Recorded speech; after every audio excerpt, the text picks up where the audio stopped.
សួស្តីអូនចង់ទិញថ្នាំអីពីឯងពេទ្យពេទ្យតើអញពាក់អាវពាក់អីហ៎អត់ឃើញអូចិត្តដល់ម៉ោងបិទទ្វារហើយអូនទៅអាវវាប្រឡាក់ទៅដោះឲ្យបុគ្គលិកបោកសិនអញ្ចឹងបានអត់បានពាក់ព្រោះវាចិត្តបិទទ្វារដែរហើយជាងអូនឯងទិញថ្នាំអីគេញ៉ាំអីចេះតែឈឺពោះហើយវារាកចាមានថ្នាំអីត្រូវ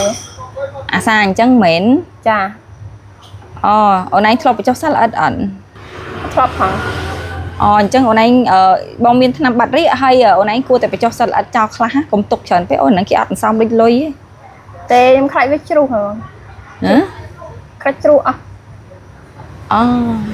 ខ្លាចជ្រុះហ៎ចាមកពីឯងមានហ្នឹងវាជ្រុះហ្នឹងណា